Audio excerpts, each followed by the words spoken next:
Primeiramente, eu agradeço a nossa irmã Ieta pelo convite gentil que nos foi feito.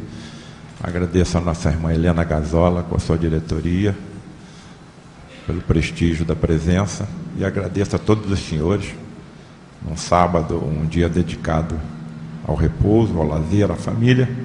Os senhores estão gentilmente aqui conosco, ouvindo essa nossa despretensiosa palestra sobre o fenômeno que envolve todos nós, que é o fenômeno vida. Há uma pequena introdução sobre a razão de nós estarmos aqui hoje.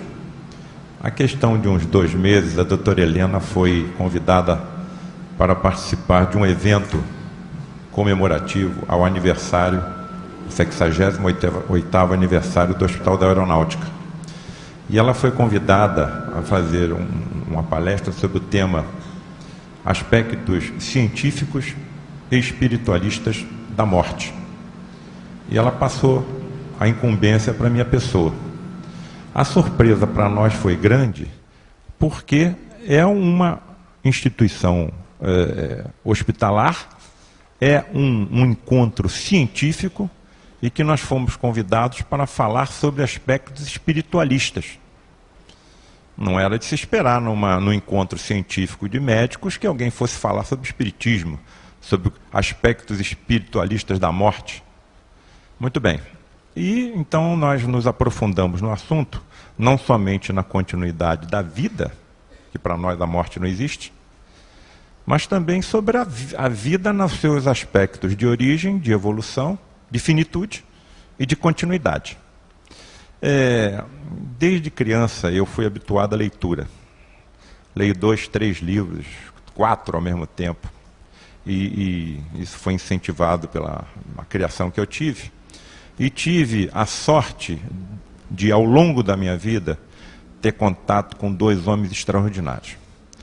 O primeiro foi Luiz da Rocha Lima, que era um cientista na acepção da palavra, profundo conhecedor da ciência espiritualista, da ciência do espírito, e tive a felicidade de conhecer um homem chamado Ronaldo Luiz Gazola, que me marcou profundamente pelo entusiasmo que ele tinha, pela dedicação que ele tinha, pela seriedade que ele tinha nos aspectos espiritualistas. Então eu agradeço sempre a Deus ter colocado no meu caminho esses 2 homens, que abriram para um médico recém-formado imensas estradas de progresso, não somente na ciência do físico, da ciência da matéria, mas também na ciência do espírito. Eu não consigo ver outra saída para as religiões que não seja a aproximação da ciência. E eu não consigo ver outra saída para a ciência que não seja a aproximação das religiões. Mas elas não se entendem. As religiões, com exceção do espiritismo, elas estão, no meu humilde pensar, opinião pessoal, mais ou menos estagnadas aos conhecimentos que foram trazidos há 2000 anos. E nós estamos num momento em que essa juventude tem dentro do seu quarto, tem dentro da sua casa, toda a ciência da humanidade, toda a história da humanidade, toda a filosofia da humanidade, toda a arte da humanidade na internet. Então, como é que nós vamos convencer essa juventude, seja por apelos familiares, seja por apelos morais, seja por apelos religiosos, de que há 2000 anos caminhou sobre a face da terra um homem que curava tão simplesmente com a sua presença, com o seu olhar, com a imposição das suas mãos? Eles vão querer nos questionar sobre as provas de como isso seria possível. Daí a importância da aproximação da ciência das religiões para demonstrar a possibilidade do que ele fez dentro dos limites da ciência. E a única religião que permite que essas explicações possam ser, de certa forma, feitas é o kardecismo cristão, é o espiritismo ao qual nós nos filiamos há 33 anos. Assim que eu penetrei nessa instituição, eu vi logo que eu precisava me aprofundar no estudo dos fenômenos que aqui acontecem. Era uma curiosidade salutar científica. Então, eu dividi os meus estudos com a parte médica, a ciência da medicina, da qual eu necessito para cuidar dos meus pacientes, e é a minha profissão, mas, paralelamente, a ciência do espírito. Porque nós estamos aqui temporariamente. Então, tudo que os senhores verão agora, algumas imagens eu passarei, de certa forma, um pouco mais rápido, porque são termos muito técnicos, é uma tentativa de nós verificarmos que, sem a ciência, as religiões ficam em becos sem saída. Elas podem convencer os menos intelectualizados, os menos informados. Mas, à medida que a humanidade como um todo foi evoluindo, nós vamos precisar de respostas para uma série de indagações sobre nós próprios.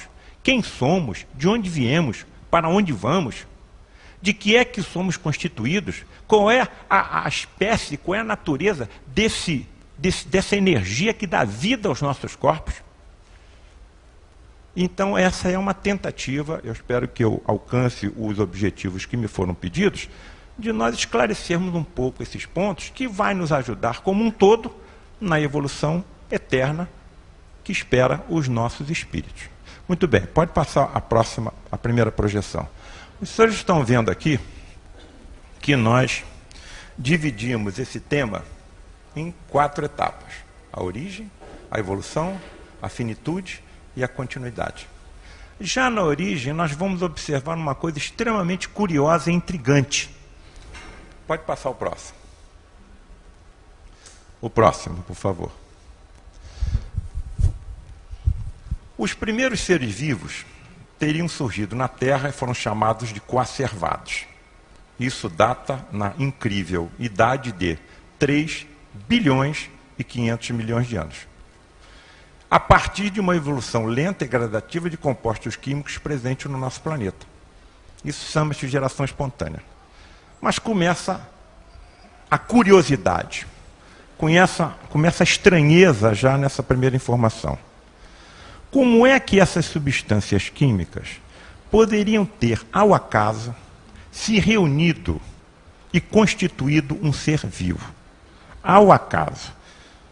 Então, grande parte da ciência da evolução da vida e da sua criação está sendo explicada pelos cientistas como obra do acaso. E aí a grande contenda que existe entre os criacionistas e os evolucionistas. Passo próximo, por favor. Ao longo do século XX, principalmente nos seus meados, na década de 50, muitos experimentos foram tentados na tentativa de explicar como é que essa vida poderia ter surgido de forma casual. E o mais importante trabalho que surgiu na década de 50, mais precisamente no ano de 1952, foi trazida por esse cientista Stanley Miller, que criou laboratorialmente uma máquina que simulava as condições atmosféricas do planeta Terra há 3 bilhões e 500 milhões de anos. E ele conseguiu, através dessa máquina, a formação espontânea das unidades da vida que compõem os corpos vivos, chamados aminoácidos. Esses aminoácidos são em número de 20. Tem muitos mais aminoácidos, mas somente 20 são encontrados na matéria viva. Mas não houve outro progresso além do encontro desses possíveis aminoácidos surgidos ao acaso. Como é que esses aminoácidos se organizariam para constituir uma molécula viva? Desde 1952, ninguém conseguiu trazer alguma resposta para esse fato. E a ciência continua insistindo que isso teria sido obra do acaso. Próximo. Muito bem. Então o acaso entraria em uma série de etapas que seriam necessárias à organização dessas moléculas até que o fenômeno vida ocorresse. E aí acontece outra coisa curiosa. Uma série dessas substâncias que seriam necessárias ao fenômeno vida não estavam presentes na atmosfera primitiva. Então nós não precisaríamos só de aminoácidos, nós precisaríamos de uma série de outras moléculas. E surgiu a possibilidade, então, do acaso ter trazido de situações extraterrestres, talvez através de cometas ou de meteoros ou meteoritos, as moléculas que faltariam ao complexo vida. Então, determinados meteoros, determinados cometas, determinados meteoritos teriam se chocado com a Terra e eles portariam as tais moléculas necessárias à complementação dos aminoácidos para que finalmente a vida acontecesse. Mas como é que ocorreu a organização dessas moléculas lá fora? As condições lá fora são muito difíceis também. É um frio absoluto, ou então um calor extremo, como é o caso das estrelas. Continuamos num beco sem saída e continuamos afeitos ao fenômeno do acaso, explicando a vida. Próximo. Muito bem. Isso são uma série de objeções a essas teorias do acaso. Eu não vou me prender muito a isso, que são teorias muito científicas, mas todas elas criam dificuldades imensas a que a vida seja obra do acaso. Próximo. Então, o acaso seria a origem dos aminoácidos, das purinas, da pirimidina, do ARN, do ADN, uma complexíssima molécula presente em todas as nossas células. Tudo isso seria obra do acaso. Próximo. E eu me deparei com essas duas observações científicas. Aqui está a citação bibliográfica de onde nós tiramos essas informações. Os biólogos foram levados a calcular, com a ajuda de estatísticos, que a probabilidade de que 1 milhar de enzimas diferentes se aproximem de um modo ordenado, casual, ao acaso, até formar uma célula viva, ao longo de uma evolução de muitos bilhões de anos, é da ordem de 1 para 10 elevado a 1000 contra 1. Muito bem. Qual é a probabilidade de eu jogar hoje na loteria e acertar? Probabilidade de 1 para 54 milhões. 54 milhões tem 6 zeros. A probabilidade dessas moléculas terem se reunido ao acaso é de 1 para 10, seguido de 1000 zeros. Ou seja, é um número indizível. Segundo os estatísticos, o que equivale a dizer que a chance da vida ser obra do acaso é nula. Alguém poderia trazer o seguinte argumento: mas e se nós tivermos tempo suficiente para que essa chance de 1 para 10 elevado a 1000 ocorra? Isso também foi calculado de forma estatística. Vamos ver qual é a resposta. Próximo. Para que a agregação dos nucleotídeos conseguisse, por acaso, mais uma vez o acaso, a elaboração de uma molécula de ARN utilizável, teria sido preciso que a natureza multiplicasse as apalpadelas das tentativas durante pelo menos 10 elevado a 15 anos.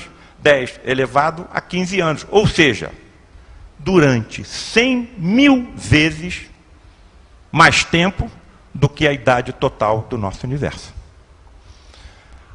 As contenções, o agravamento do acaso, são muito difíceis de serem vencidos.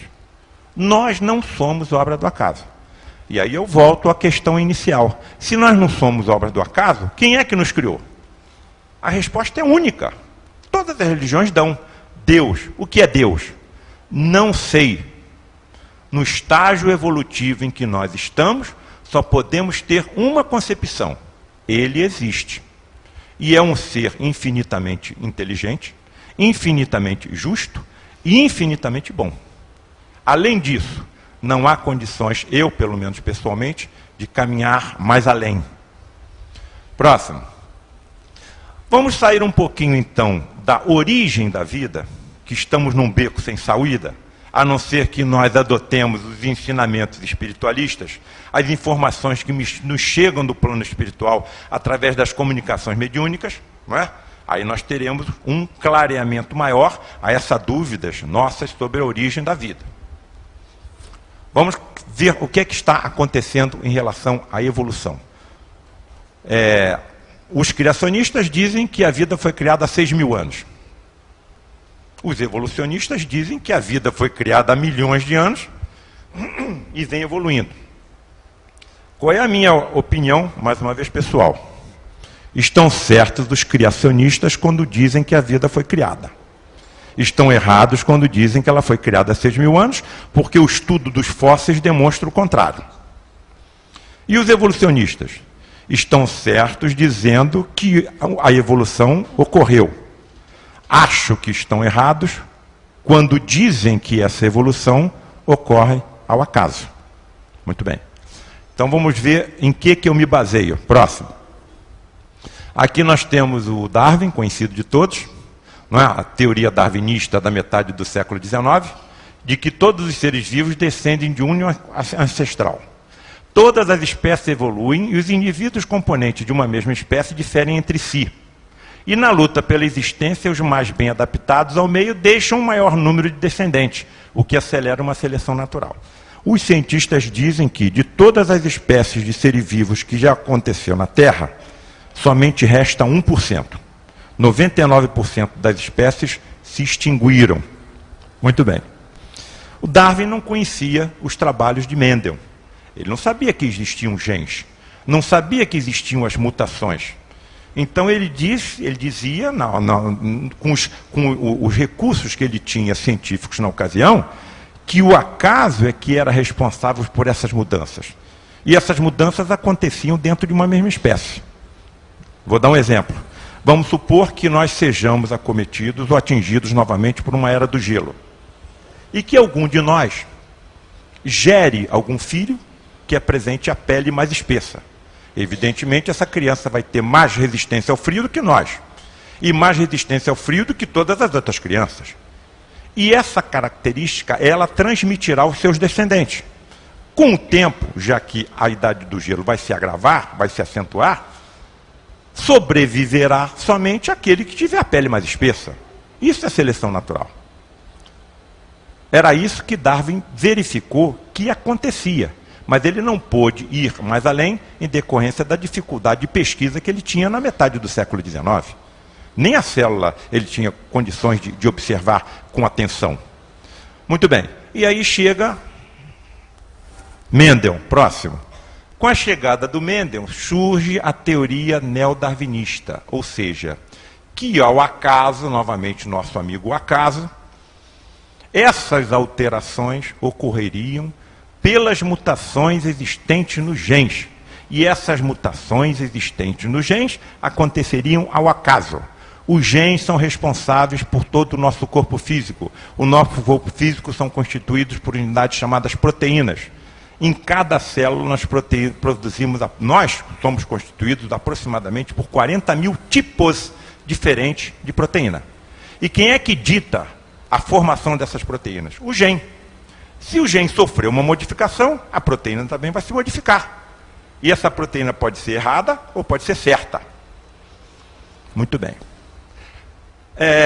Quando chega essa avaliação ao acaso, acontece o seguinte. Nós só precisamos hoje de 5% da longuíssima molécula do ADN para constituir os nossos corpos.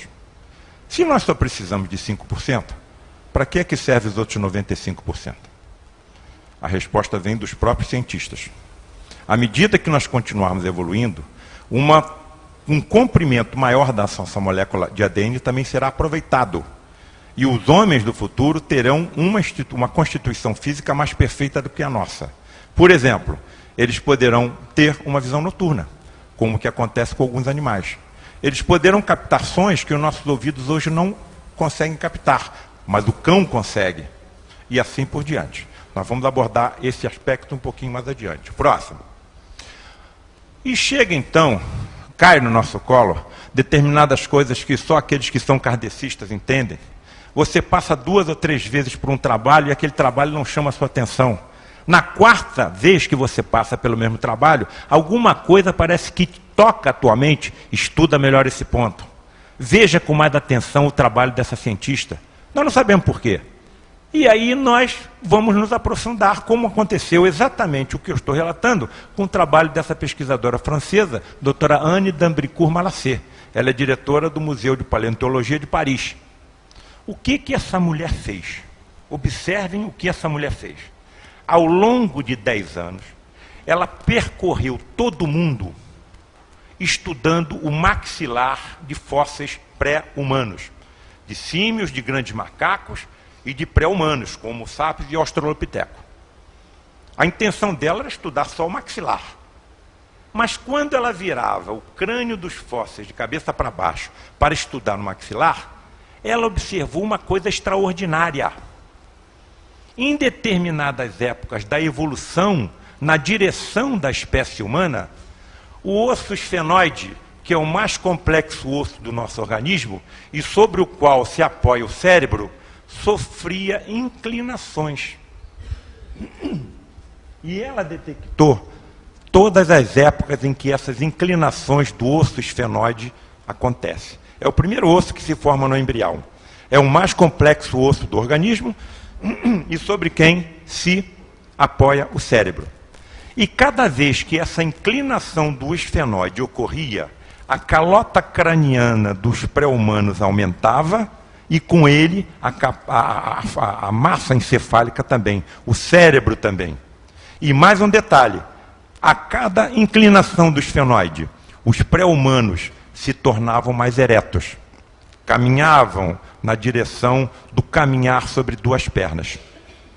Isso colocou por terra a teoria em voga que era das savanas, que os macacos, que os grandes macacos, que os símios teriam descido das árvores e habitado as savanas, a relva, e de tanto se esforçarem para se colocar acima da relva, procurando o predador e procurando a presa da qual eles dependiam para a sua sobrevivência, eles acabaram caminhando sobre duas pernas. Essa teoria foi abandonada em decorrência dos trabalhos dessa pesquisadora. Vamos nos aprofundar um pouquinho nas suas descobertas. Próximo. Aqui está o osso esfenoide, não é isso? Com a sua complexidade, com a forma de uma borboleta, com as asas estendidas, e sobre quem o cérebro se apoia. Próximo. E aqui as descobertas dessa cientista. Há 60 milhões de anos, o osso esfenoide era plano. Alguns animais de Madagascar apresentam essa plenitude, essa horizontalidade total do esfenoide. E ela detecta a primeira inclinação há 40 milhões de anos, com o surgimento dos símios. A outra inclinação, ela detecta aos 20 milhões de anos, e surgem os grandes macacos. A quarta, ela detecta há 7 milhões de anos, e surge um pré-humano chamado Australopiteco. Há 2 milhões de anos, ela detecta uma outra inclinação, e surge o gênero Homo. E há 160 mil anos, ela detecta a quinta inclinação, e surgimos nós, o Homo sapiens. Mas o mais extraordinário, e sempre eu conto essas histórias para os alunos, e eu, de brincadeira, digo para eles o seguinte: olha, o que eu vou dizer agora, os senhores se segurem na cadeira para não cair. Toda vez que a doutora Anne detectava a inclinação desse osso, ele acontecia ao mesmo tempo em todas as partes do mundo. Na África, na Ásia, na Europa, na Oceania, nas Américas. Que mutação é essa? Que acontece ao acaso, ao mesmo tempo em todas as formas, em todas as partes do mundo. Foi salientada a possível existência de determinados genes que seriam os responsáveis por essas inclinações. E alguns genes que poderiam ser implicados nessas alterações foram descobertos, porém, não somente na espécie humana e também em outras espécies. E eles estão inalterados há mais de 500 milhões de anos. Como é que nós podemos acreditar que um gene permaneça mais de 500 milhões de anos sem ter sofrido uma única mutação?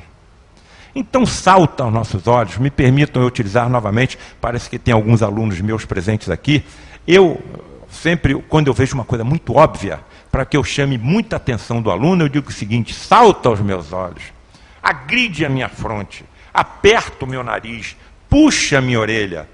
Eu não posso aceitar que isso seja obra do acaso. Está claro que existe uma força diretora, uma inteligência soberba por trás de todos esses fenômenos. E as religiões não têm condições de nos explicar que força é essa. A única experiência religiosa capaz de abrir alguma luz, lançar alguma luz sobre esse fenômeno, é o kardecismo. Não é porque eu tente ser kardecista, eu nunca digo que sou kardecista, eu tento ser.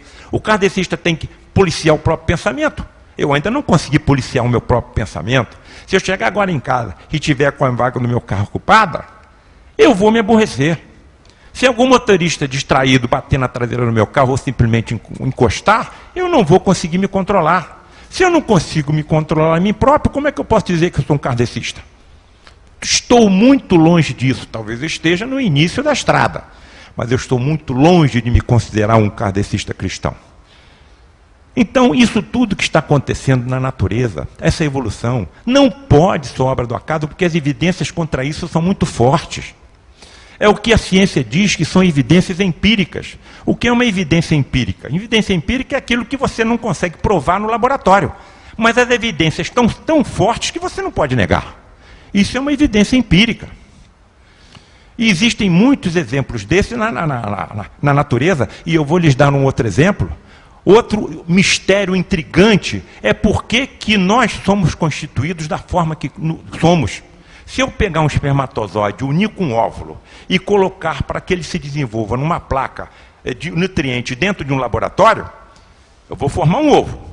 O ovo vai dar 2 células, vai dar 4, vai dar 8, vai dar 16, vai dar 32, vai dar 64, mas aquela colônia de células não vai constituir um corpo humano. Então, por que no laboratório não é constituído e quando esse ovo está implantado no útero materno, ele se constitui um ser humano? Existe alguma forma dentro do útero materno? Nunca ninguém provou que ele exista. Existe algum hormônio materno que oriente a formação de um corpo humano no feto? Nunca ninguém provou a existência desse hormônio.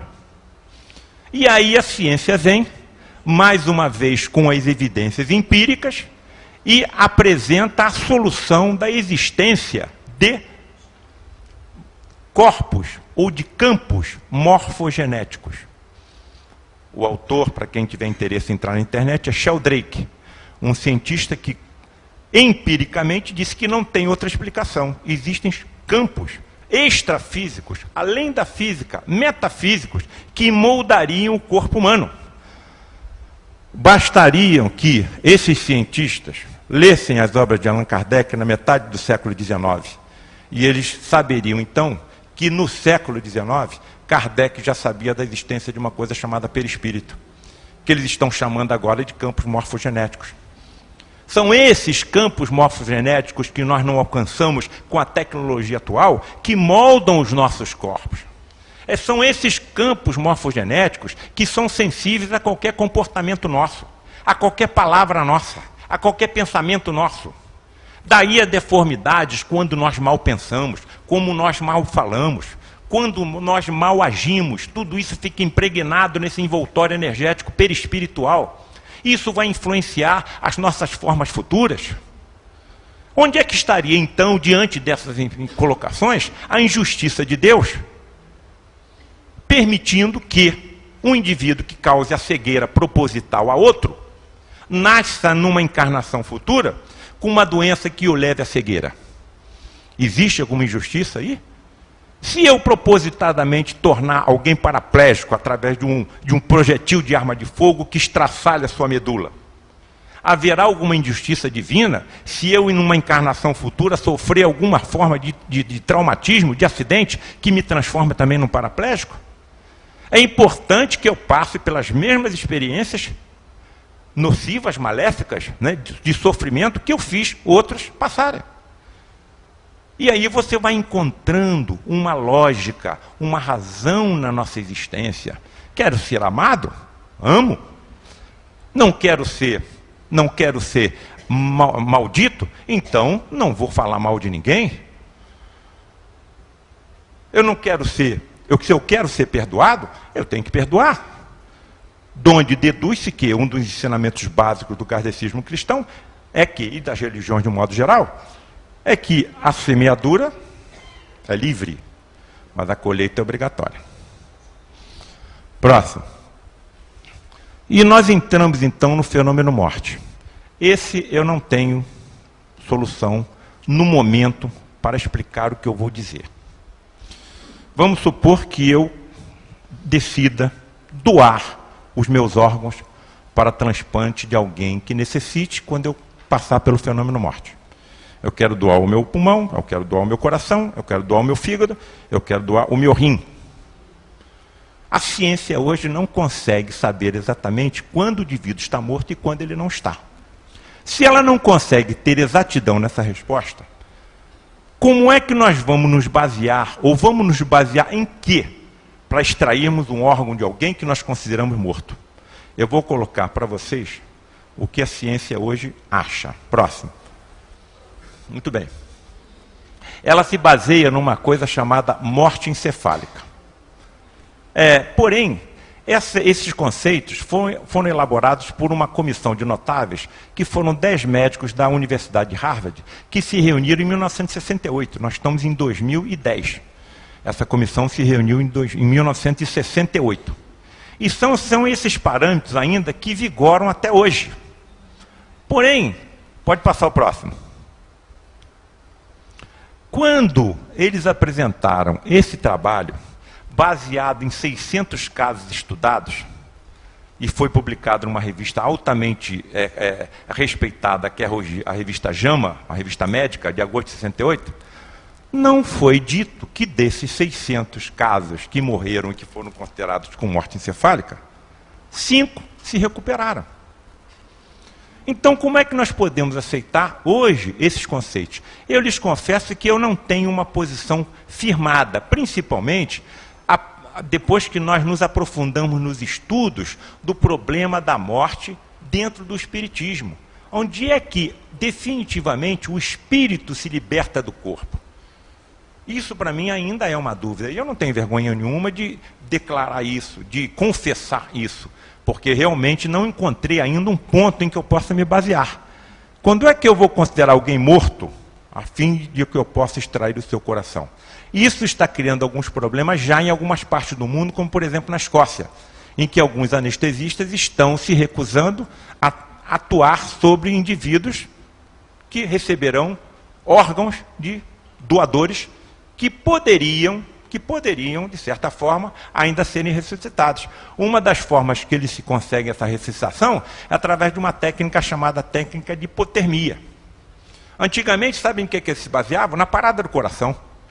Hoje nós estamos cansados de ver em CTI a ressuscitação através de choques elétricos, em que o coração retorna às suas batidas. Nós estamos cansados de ver pessoas que estão em vida vegetativa, entre aspas, com os seus corações e os seus pulmões mantidos por equipamentos tecnológicos dentro de CTI.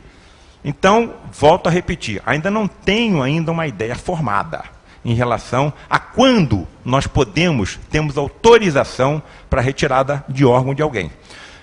Os que trabalham dentro dessa área estão tentando as possibilidades do transplante de órgãos animais. O animal que melhor se prestaria ao transplante aos seres humanos seriam os babuínos, símios. Mas a Sociedade Protetora dos Animais, em nenhum país do mundo isso é permitido. O segundo seria o porco, mais prejudicial porque existem algumas doenças que podem ser transmitidas. Como é que um organismo humano pode aceitar um órgão de animal? De acordo com a evolução tecnológica da farmacologia, existem hoje substâncias que mantêm o sistema imunológico do receptor, daquele que recebe o órgão, em forma latente, e não elimina imunologicamente o órgão que é transplantado. Muito bem. Outra coisa interessante, que existe a existência de uma zona de penumbra, outro achado científico. Quer dizer, determinados neurônios que permaneciam viáveis, podem permanecer viáveis até 24 horas após a cessação do fluxo sanguíneo até eles. Isso tudo está criando dificuldades em relação a quando transplantar. Próximo. Muito bem. Eu chamaria atenção só para essa observação que eu coloquei aqui em adendo. A possibilidade de alguns órgãos, mesmo vitais, como coração, fígado e rins, serem removidos de pacientes em estado de morte encefálica reversível, quer dizer, pode ressuscitar, é real. Não tenho posição em relação a isso na parte material por enquanto. Próximo. Muito bem. E entramos naquilo que talvez seja o ponto mais importante para nós nessa manhã, que é a continuidade da nossa vida. A continuidade da vida dos nossos entes queridos, daqueles que nos antecederam, daqueles que convivem conosco hoje. Vamos ver, próximo. Aqui os senhores estão vendo a representação de um átomo. Quando nós fizemos essa apresentação no Centro de Tecnologia no Fundão, que foi decorrente da palestra que nós fizemos lá no Hospital da Aeronáutica, havia um físico quântico. E ele fez a seguinte observação. Se nós colocássemos o núcleo de um átomo do tamanho de uma ervilha e colocássemos essa ervilha no centro do gramado do estádio do Maracanã, o primeiro elétron da eletrosfera, o primeiro elétron girando em torno desse núcleo, estaria girando por fora do estádio. O núcleo é uma ervilha no centro do gramado. O primeiro elétron estaria girando por fora do estádio. Donde deduz-se que, me permitam mais uma vez, salta aos meus olhos que, agride a minha fronte que, aperta o meu nariz e puxa o meu ouvido, eu não posso deixar de notar que nós somos constituídos por imensos e imensos espaços vazios. Se nós somos espaços vazios, aonde é que estão os nossos sentimentos? Onde é que está a saudade? Onde é que está a ternura? Onde é que está o amor? Onde é que está a memória? Onde é que está a intuição? Onde é que está o pensamento? Nos neurônios, nos nervos e nas secreções não estão, porque os nervos, os neurônios e as secreções também são constituídos de átomos, e átomos são espaços vazios. Por que que eu, que sou constituído dos mesmos átomos dessa bancada de madeira, estou vivo e essa bancada não está? Então é importante, não tem como você negar, mais uma vez, uma evidência empírica de que existe um princípio energético que está nos dando a vida. E que a ciência tenta descobrir o que é, e que os kardecistas sabem há muito tempo, desde metade do século XIX. É o espírito, é a alma, que todas as religiões pregam a sua existência, mas não vão muito além disso. Existe o espírito, existe a alma. E o que elas nos explicam mais? Como é que nós vamos atender às questões dos nossos filhos? Mas o que é o espírito? De onde é que eu vim? Como é que esse espírito se formou? Por que tem espíritos que têm uma vida tão difícil e outros que têm uma vida tão fácil? Por que uns têm saúde e outros não têm? Por que uns têm inteligência e outros não têm? Por que uns são paraplégicos e outros andam normalmente? Como é que as religiões vão nos explicar isso se só aceitam que nós temos uma única vida? Onde é que está a existência, a bondade, a infinita justiça desse ser que eu não compreendo, mas sei que existe, chamado Deus, diante de todas essas diferenças que nós vemos no dia a dia? Muito bem, vamos em frente. Quando o indivíduo morre, determinados trabalhos científicos demonstraram que existe a perda de algumas gramas do seu peso. Morreu. Imediatamente se detecta que o corpo humano está pesando algumas gramas a menos. E a ciência não sabe para onde foram essas gramas. Então, a detecção do espírito, desse ser vivente, dessa energia vital que está nos dando a vida, vai depender de duas coisas no meu entender. Primeiro, de uma que vai demorar, que é a nossa evolução. Segundo, da ciência. Porque as religiões foram e podiam ter ido. Por que é que nós vacinamos os nossos filhos contra a paralisia infantil, contra sarampo, contra uma série de outras doenças que nós sabemos existem? Porque a ciência nos demonstrou a existência de micro-organismos causadores dessas doenças. E nós estamos vendo esses micro-organismos, mas eles estão aqui, eles estão dentro de nós, estão em cima de nós, estão no ar que nós estamos respirando, então estão nas paredes, está no teto, está no chão, está na atmosfera. E nós não estamos vendo. Então, e se a ciência desenvolver tecnologia cada vez mais sensível, que acabe por detectar que esse princípio energético vital, que as religiões chamam alma, nós chamamos espírito, persiste após a morte do corpo físico, que ele existe. Nós já estamos, talvez, muito próximos de que a ciência alcance esse ponto. Os senhores estão vendo aqui essa figura giratória? Cada ponto luminoso desse é um tumor maligno existente nesse corpo. Isso é uma tomografia por emissão de pósitrons, chamado PET scan. Pósitrons são elétrons de carga positiva. Os elétrons que giram em torno dos átomos, do núcleo do átomo, são de carga negativa. Os elétrons que aqui são utilizados são de carga positiva, donde deduz-se que a ciência está usando uma coisa chamada antimatéria no exame dos corpos humanos.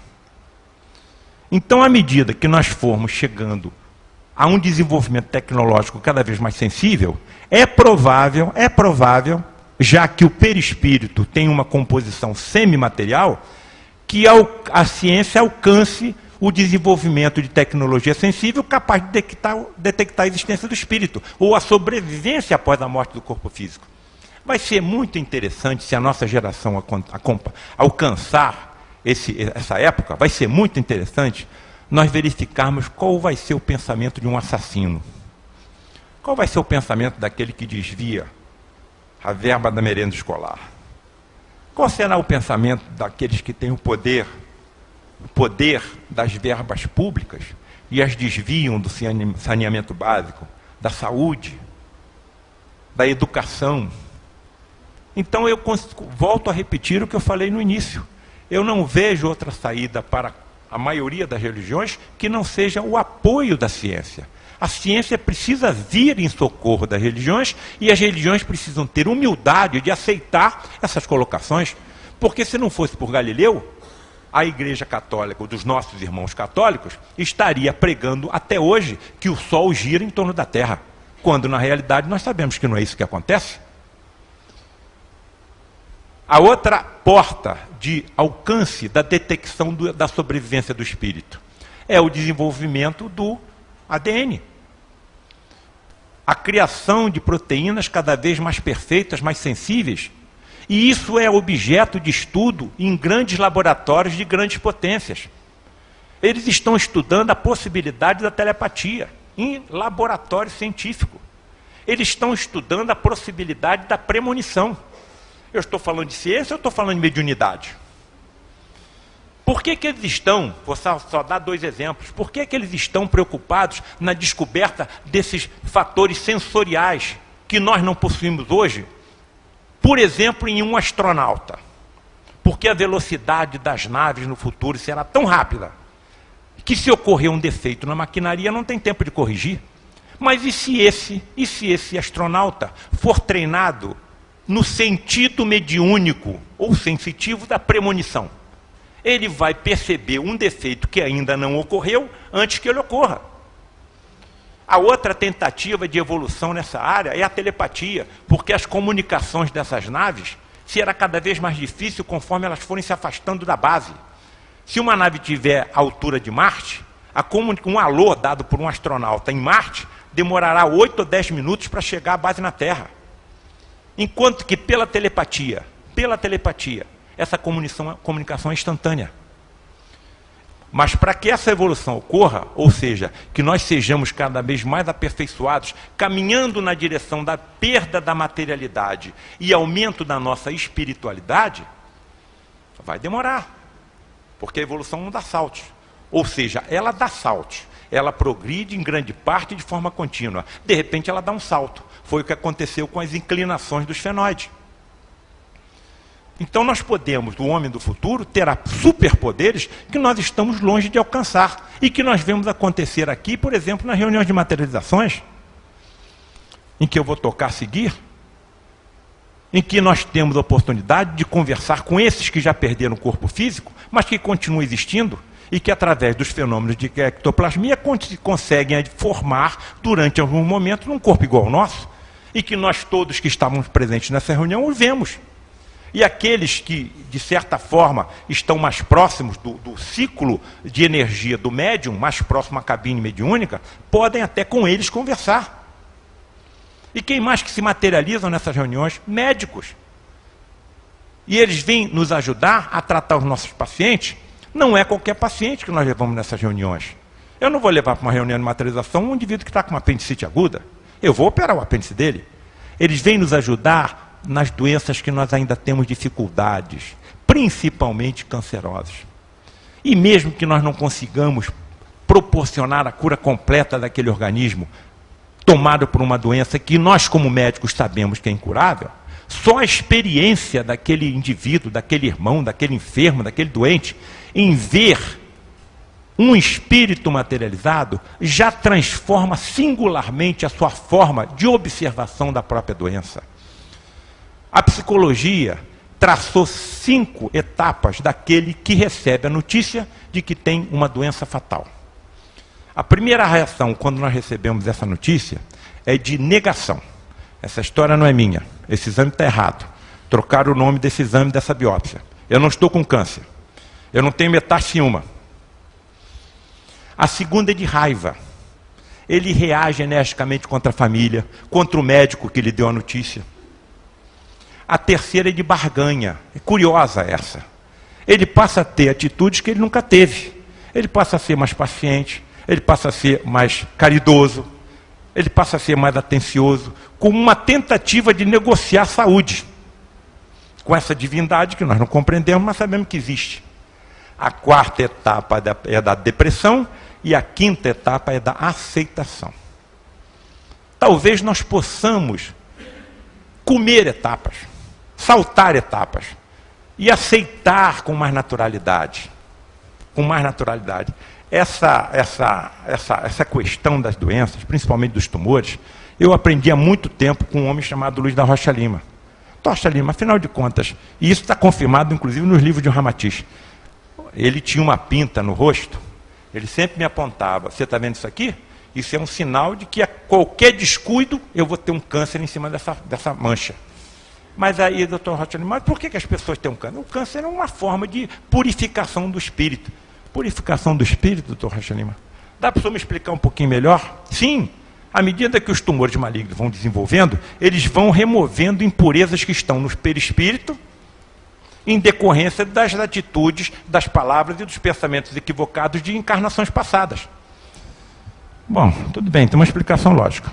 E aí eu tinha um professor chamado professor Alberto Lima de Moraes Coutinho, um dos grandes nomes da cancerologia do país, com o qual eu tive a honra de conviver, no Hospital Mário Crefft, e ele me fez essa pergunta, que ele sabia que eu tinha alguns conhecimentos dentro do espiritismo, e eu dei essa resposta para ele. Ele virou para mim e falou assim, bom, então não vamos operar mais ninguém, não vamos tratar mais ninguém. Vamos deixar o câncer evoluir e ele está limpando o espírito. Quando ele morrer vai estar com o espírito mais limpo. Graças a Deus eu tinha leitura. Graças a Deus eu tinha alguma iniciação dentro desses fenômenos que sirva de exemplo para todos nós. Doutor Alberto, doutor Coutinho, o senhor sabe até onde deve ir o sofrimento de alguém? Não. Se nós não sabemos, nós temos que fazer tudo o que tiver ao nosso alcance para curar, para aliviar, para consolar. Porque Deus age nas criaturas através das próprias criaturas. A interpretação que eu tenho quando eu opero um paciente e eu não consigo curar, porque apareceu uma metástase aqui e acolá, é que aquelas energias negativas, aquelas impurezas perispirituais, continuam procurando as válvulas de escape. E já que nós removemos o tumor primitivo, as válvulas de escape seriam as metástases.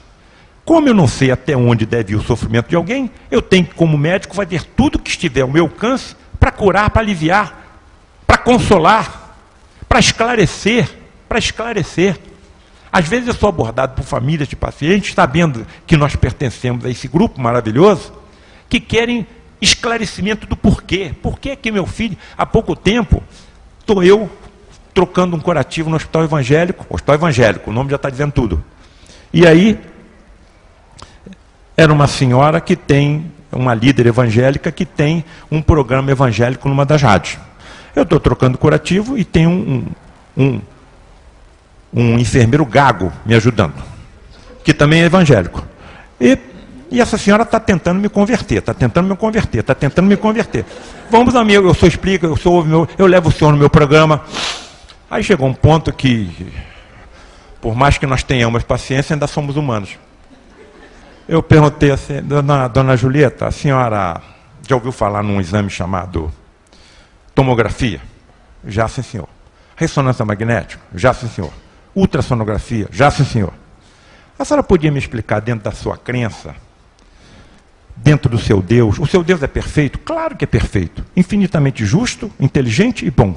A senhora podia me explicar, dentro da sua crença, por que ele está permitindo que um feto desenvolva um tumor no cérebro? Ainda nem nasceu. Aí ela tomou aquele susto e veio logo com a resposta. Não, mas isso é uma prova para os pais. Dona Julieta, os pais não sabem. A criança está se contorcendo porque através da tomografia, da ressonância e da ultrassonografia, nós estamos vendo as contorções de dor do feto. A senhora podia me explicar por que o seu Deus está permitindo que isso aconteça? O enfermeiro teve um ataque, né? Porque ele queria falar, mas não conseguia pela gagueira. Aí ela virou para mim, botou a mão no meu braço e falou assim: o senhor é muito esperto, hein? Existe alguma explicação fora do kardecismo para que isso aconteça? Cada pensamento, cada palavra deforma o nosso perispírito. Existe um livro que diz o seguinte: a deformação, por exemplo, dos carrascos, obrigado papai, dos carrascos nazistas, em decorrência de tantos equívocos que eles cometeram, é tão grande que eles não têm condições de reencarnar num corpo igual ao nosso. Então, para reencarnarem, terão que ser reencarnados em planetas que, em relação à Terra, estão na idade da pedra. Se eles queriam modificar a raça, queriam aperfeiçoar a raça, vão aperfeiçoar, mas através do sacrifício próprio. Próximo. Muito bem. Dentro das evidências científicas da continuidade da vida, nós teremos várias. Eu vou me prender só à primeira para não cansá-los. As chamadas experiências quase-morte. Pacientes que passam por morte clínica, comas profundos, anestesias gerais. Está comprovado cientificamente que 1/3 desses pacientes passam pelas chamadas experiências quase-morte, que no Ocidente não são muito declaradas, porque o indivíduo tem medo, tem vergonha de dizer que passou por aquela experiência. Na Índia isso não acontece. Nos países em que as religiões, como o budismo, pregam as reencarnações e a progressão do espírito e da alma, isso também não acontece. Há um livro em que estudou 3.000 casos dessas experiências quase-morte. As coincidências das informações são tremendas, mas tem uma coisa que me tocou profundamente. Esses pacientes, quando passam por essas experiências quase-morte, todas as deficiências físicas desaparecem. Os mudos falam, os cegos veem, os surdos ouvem, os paralíticos andam. Há um retorno da memória cristalina. É evidente que nós sabemos o que é que está acontecendo. Simplesmente é uma separação temporária do espírito e do corpo físico, que permanecem ligados pelos laços fluídicos. Mas vejam que informações preciosas que estão sendo trazidas. A recuperação completa de tudo que nós estudamos. O que um médico já estudou na sua vida? O que uma bióloga já estudou na sua vida? Nós lembramos do quê? 2% de tudo que nós estudamos ao longo da nossa formação? E se todas essas informações vierem imediatamente à nossa mente? Como parece que é isso que acontece, porque o cérebro físico que é a barreira à nossa memória. O que eu almocei anteontem? Já não sei. Mas e se eu não tiver essa barreira física? E se tudo aflorar? Os espíritos dizem a Kardec que o que nós levamos às vezes anos para estudar aqui na Terra, nós quando estivermos desencarnados, isso deve estar acontecendo com Gazola, nós vamos aprender em 1 a 2 horas. Vejam a capacidade. É isso que Jesus queria nos dizer quando disse: vós sois todos deuses, vós todos sois deuses. Nós vamos aumentando a nossa capacidade intelectual cada vez mais, mas a nossa capacidade intelectual e o uso dessas informações vai depender da nossa formação moral. Como é que um homem poderia curar as doenças que Jesus curou, sem que ele conhecesse profundamente aquelas doenças? Então vejam o que nos espera.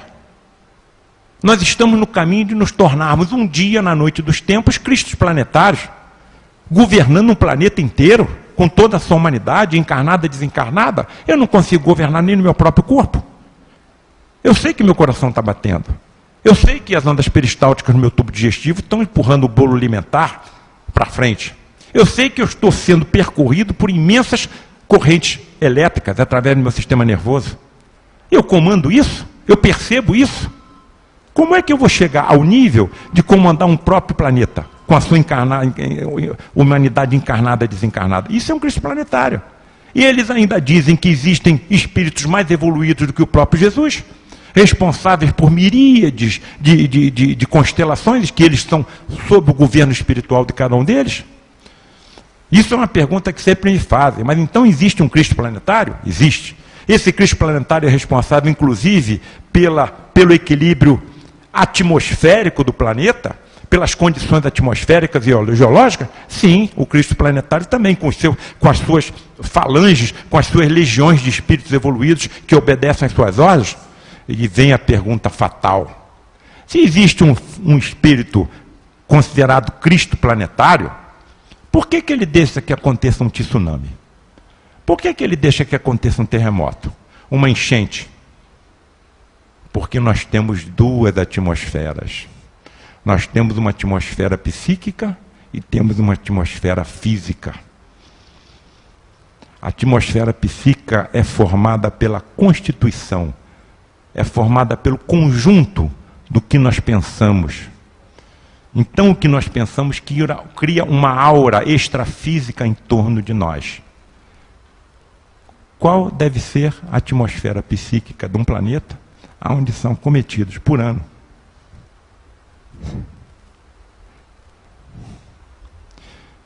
100 milhões de abortos? Qual deve ser a atmosfera psíquica de um planeta onde dois dos maiores comércios são o de armas e o de drogas?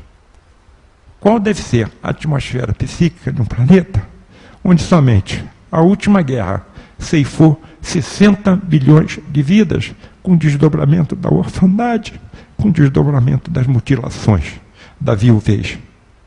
Qual deve ser a atmosfera psíquica do planeta quando grandes gênios se reúnem e constroem um artefato chamado bomba de nêutrons, capaz de extinguir toda a vida de uma cidade como São Paulo, a vida vegetal, a vida animal e a vida humana, conservando intactas as propriedades? Qual é a espécie de companhia que nós encontraríamos se nós habitássemos uma penitenciária ou um hospital? O planeta Terra é uma grande penitenciária. O planeta Terra é um grande hospital. Por isso que nós temos que ter paciência uns com os outros, a começar com aqueles que estão habitando o nosso próprio teto, porque são espíritos em que nós tivemos alguma desavença no passado. Somente 10% existe de ligações harmônicas, 90% são desarmônicas. Então nós precisamos treinar a nossa paciência, a nossa caridade, a nossa tolerância, a começar pelo nosso lar, pelos nossos filhos, por aqueles que nos acompanham na nossa vida terrena. Isso é muito importante. E eu chego finalmente nos fenômenos físicos que me trouxeram a convicção plena, inabalável, de que eu sou eterno. Nenhum ente meu querido desapareceu. Nenhum ente querido meu vai desaparecer. Eu vou continuar vivendo e me aperfeiçoando para sempre. Eu vou reencontrar com a minha mãe, que desencarnou no dia do meu aniversário. Temos 365 dias no ano. Foi um presente que Deus me deu, porque ela estava sofrendo muito. As pessoas que chegavam não sabiam se me davam parabéns ou se me davam os pêsames. É parabéns que vocês têm que me dar. Deus me deu um presente. E através desses fenômenos físicos vem a comprovação inabalável. E para mim, para que eu fale, como falei numa comunidade científica, eu não entro sozinho. Para falar de fenômenos físicos dentro da ciência, eu levo muitos comigo. Pode passar o próximo. Aí estão alguns dos maiores vultos da humanidade. Todos grandes cientistas. Aqui está, por exemplo, Camille Flammarion, o maior astrônomo da França. Aqui está Arthur Conan Doyle, grande escritor britânico, criador do personagem Sherlock Holmes. Aqui está, por exemplo, está um pouquinho... César Lombroso, o pai da medicina forense. A medicina forense é a medicina judicial. Essa que a justiça utiliza para ver qual foi a forma de assassinato, como foi o assassinato, há quanto tempo aquele indivíduo foi assassinado, qual foi a forma em que isso ocorreu. Então, quero detetives e cientistas. Eu vou, dentro desses três, antes de passar a próxima, lembrar o nosso irmão Luiz da Rocha Lima, que eu considero um tremendo cientista, um estudioso profundo dos fenômenos que nós vamos passar a relatar. O próximo.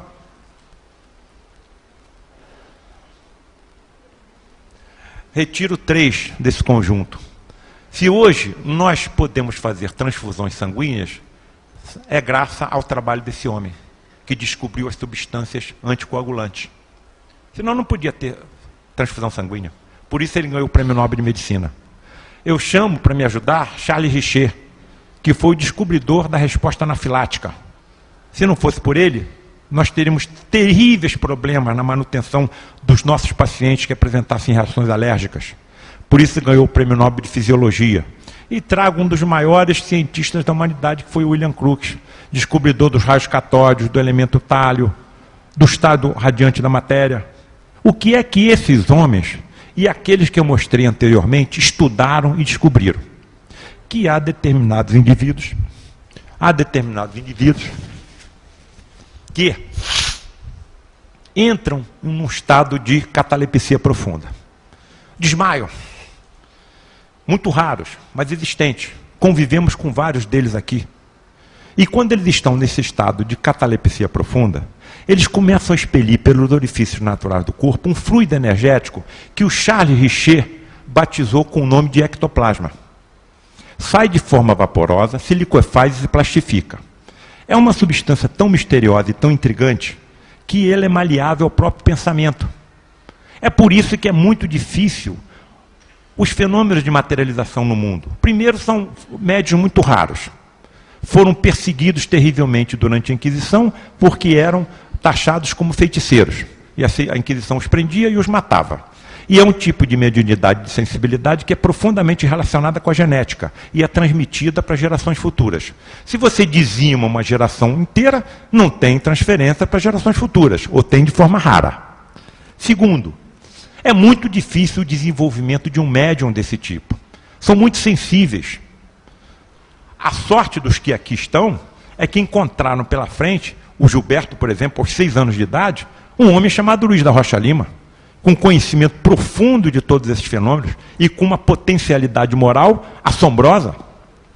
Terceiro, é muito difícil você constituir um grupo com capacidade de responsabilidade para estar presente numa reunião dessa.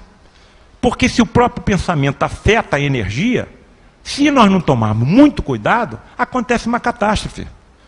A materialização de um espírito de 60, 70 quilos de peso, como nós vimos acontecer hoje, a quantidade de energia para que esse fenômeno ocorra é fabulosa. Se utilizarmos rapidamente a fórmula de Einstein, E igual a mc ao quadrado, você vai pegar 60 quilos e multiplicar por 300 mil ao quadrado, em ergs.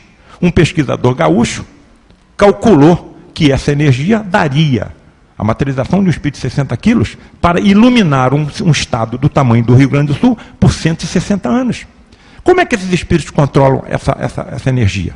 Com essa materialização e desmaterialização instantânea do médium. Como é que esse ectoplasma sai? Não sabemos. Como é que ele retorna? Não sabemos.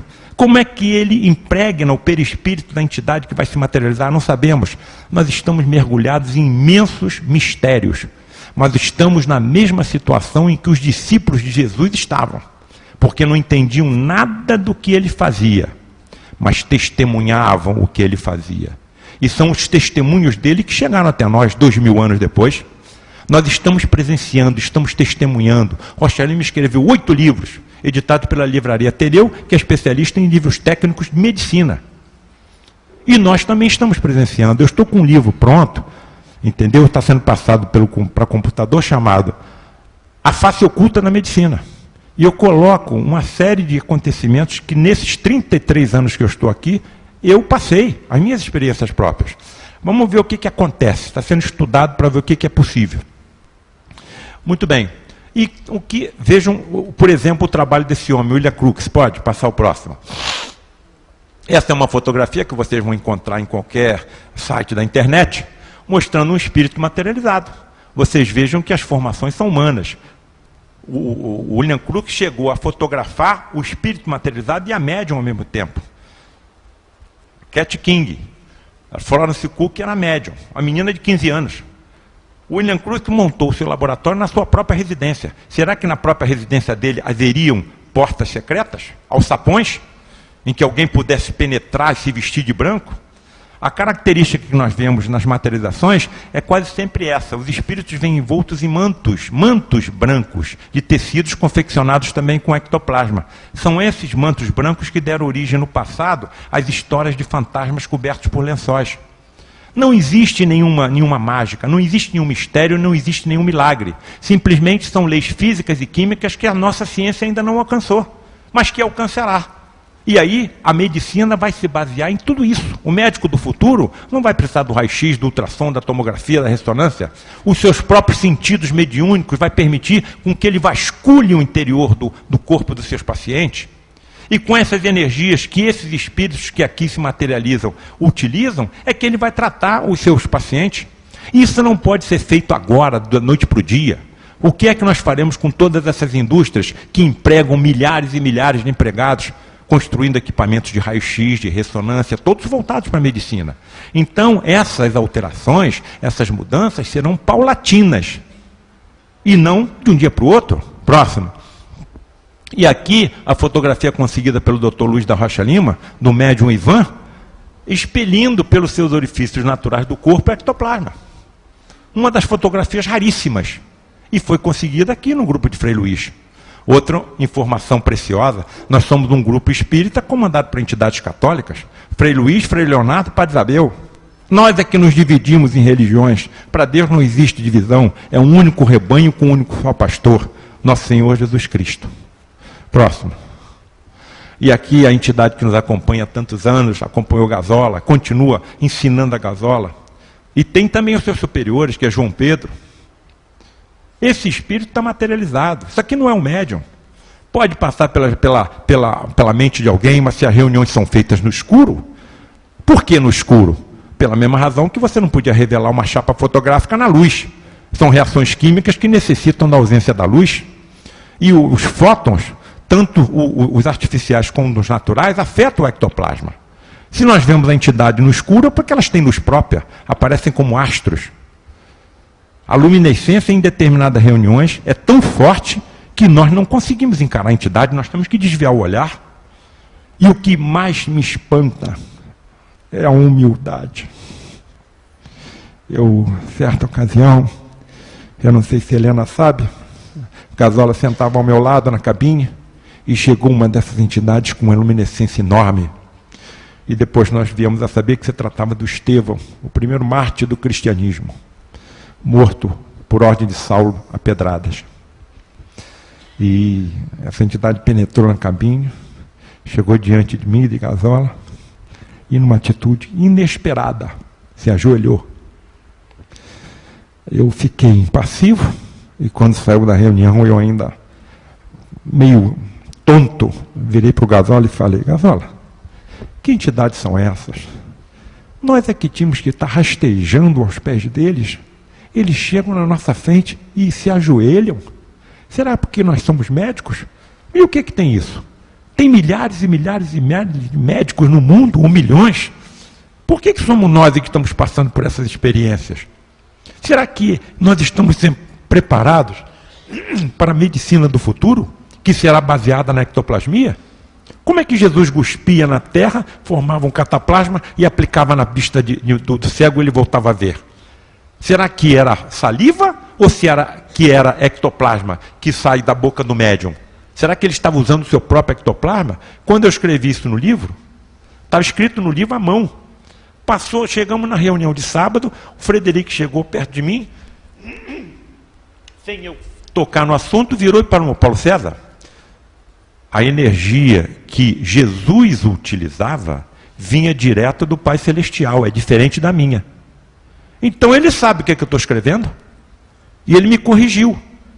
que eu estava colocando, que seria um ectoplasma como esse, muito diferente daquele que nós utilizamos.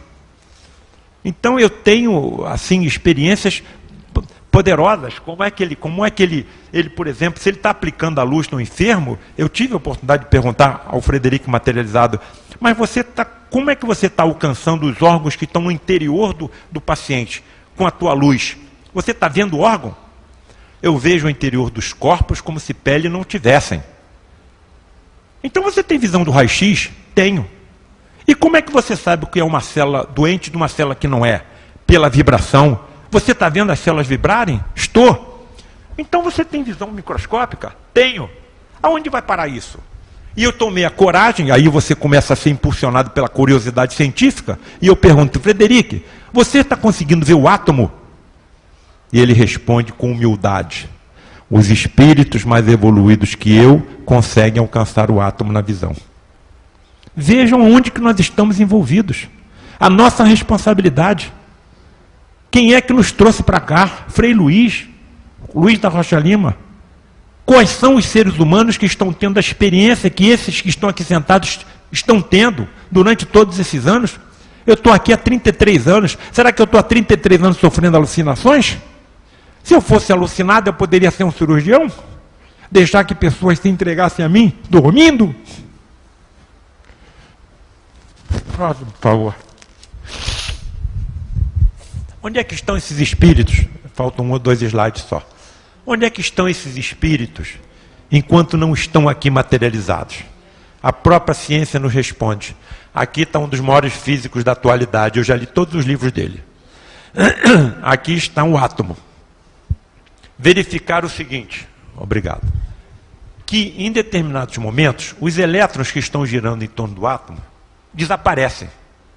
E quando reaparecem, aparecem na mesma órbita ou em outras órbitas. Perguntam os cientistas, enquanto o elétron está desaparecido, aonde é que ele se encontra? Responde a própria ciência após de complexíssimos cálculos, nos chamados universos paralelos.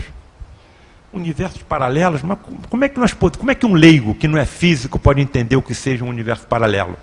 A resposta está no livro dele. Se nós tivéssemos um rádio aqui ligado na Rádio Globo, ela captaria a Rádio Globo. Mas todas as outras estações estão aqui dentro dessa sala também. O rádio só está captando a Rádio Globo porque está sintonizado com a Rádio Globo. Nós somos o rádio. E nós estamos sintonizados com este universo. Mas todos os universos estão se interpenetrando aqui. Será que o que nós estamos chamando, ou a ciência chama de universo paralelo, é o que as religiões chamam de plano espiritual? Será que quando nós desencarnamos, nós passamos para planos diferentes e continuamos evoluindo, e sendo o que somos simplesmente em outro universo? Os cientistas chegam a dizer que a única diferença entre universos paralelos e o nosso é que nós estamos aqui, não estamos lá.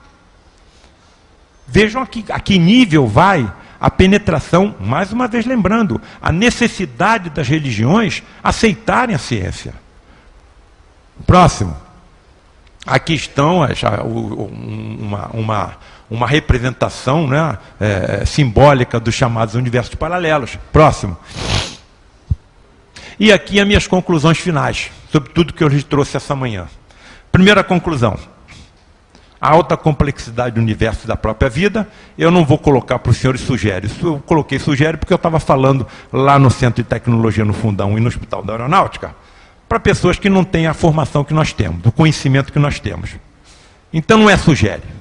A alta complexidade do universo e da vida confirmam que existe uma criação primordial inteligente.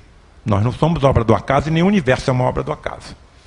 A evolução dos seres viventes pode estar ocorrendo não por força do acaso, mas sob vigilância de um plano diretor ainda incompreensível pela ciência, mas não incompreensível para nós. Basta que nós leiamos o livro de Emmanuel chamado Evolução em Dois Mundos. Como ele vem colocando os adjetivos dos espíritos comandados por Jesus, que vem acompanhando a evolução do planeta e as suas formas de vida. Ele chama de arquitetos siderais, engenheiros cósmicos, inteligências do universo. Ele coloca uma série de adjetivos classificando esses espíritos que estão sob o comando de Jesus. E outra coisa que eu perguntei ao Rocha Lima, doutor Rocha Lima, aqui só se materializam médicos? Como é que esses médicos aceitam a autoridade do Frei Luiz? Frei Luiz não é médico, é um religioso. Seria a mesma coisa que você aceitar que um Einstein aceitasse a soberania, as ordens de um bispo. A resposta dele foi clara e objetiva, porque Frei Luiz alcançou um potencial de amor que é irresistível. A elevação moral, espiritual e de bondade e de caridade de Frei Luiz é tamanha que ninguém discute nem o seu pensamento, nenhuma ordem deles, independente da intelectualidade que um espírito qualquer tenha alcançado. Os parâmetros vigentes da morte encefálica, que autorizam a remoção de órgãos para transplante, não estão claros. E são cada vez mais fortes as evidências da continuidade da vida após o fenômeno morte. Me permitam eu mais uma vez insistir, as nossas convicções da eternidade da vida são inabaláveis. Ninguém mais vai colocar dúvida nos nossos espíritos. Nós simplesmente passaremos de uma forma de vida para outra, ou de um universo paralelo para outro. Eu morro todo dia de noite e ressuscito de manhã. Essa é a morte para mim. Evidentemente eu não quero estar dentro de um avião que vai cair, mas eu tenho certeza de que eu vou continuar vivendo. Isso para mim é o suficiente. E aí você passa a ter mais força para tolerar as injustiças, as ofensas. Próximo. E essa é a imagem semifinal que eu sempre trago do Cristo planetário, não é? Responsável, toda vez que eu vejo uma notícia, destruir uma floresta, né? O aquecimento global está cada vez pior, as geleiras estão desaparecendo, as espécies estão sendo extintas. Eu aconselho os senhores sempre gravarem essa imagem, porque isso tudo tem um limite. Nós estamos sob o governo de Jesus, o nosso Cristo planetário. Ele não vai deixar um limite ser ultrapassado. Como é que nós vamos resolver todos esses problemas? Nós não sabemos, mas Ele sabe. E a probabilidade é que sejam encaminhados, através das reencarnações, espíritos muito evoluídos, que tragam conhecimentos científicos, que criem soluções para todos os problemas que nós temos hoje, através das energias alternativas, através da salvação das florestas, através da cura de determinadas enfermidades, através das legislações mais justas, mais sociais, através da invenção de máquinas, através de engenheiros siderais, que tragam maior conforto não só para alguns, mas para todos. Então nós precisamos depositar toda a nossa confiança e a nossa fé nesse espírito planetário que nos comanda. Nenhum fio cai da nossa cabeça sem que seja pela vontade e pela percepção de Deus. São as palavras dele. Se ele percebe até um fio que cai da nossa cabeça, como é que ele não vai perceber as nossas angústias, as nossas necessidades, as nossas apreensões? Então, nós precisamos dirigir, sempre que estivermos premidos pela necessidade, pelo sofrimento, pela incerteza, pela insegurança, a nossa energia mental através da prece, a esse espírito titular, a esse espírito tutelar do planeta Terra. Nós não precisamos dos templos, os templos somos nós próprios. Nós, com a nossa própria mente, nós alcançamos qualquer ponto do universo.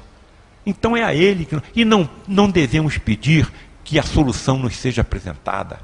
A solução já está armada, aguardando simplesmente que nós chegamos naquele ponto ideal. O que nós temos que pedir a essas entidades que nos acompanham é paciência. É que nós tenhamos paciência para enfrentar as agruras que nós mesmos fabricamos através dos nossos atos, das nossas palavras e dos nossos pensamentos equivocados em N encarnações passadas. E me permita, minha querida irmã Lenda, tirando um pouquinho a seriedade da palestra, eu faço uma colocação um pouco menos pesada. Toda vez que eu falo em comunidade, sempre alguém me procura e pergunta o seguinte: doutor Paulo César, o seu nome é Paulo César, falou do Frei Luiz, sim, o senhor é médico? É que eu vi o senhor em determinados lugares aí pelo Rio de Janeiro. Era o senhor mesmo? Então eu já estou lhe dizendo antecipadamente que é. Pode passar o próximo. Se os senhores virem alguém dizendo que me viram dançando em algum salão do Rio de Janeiro, pode acreditar que é verdade, que eu sou dançarino de salão. Pode passar o próximo. E se alguém lhe disser que viram o Dr. Paulo César tocando contrabaixo em banda de rock, pode acreditar que também é verdade. Próximo. Muito obrigado a todos pela presença, pela gentileza.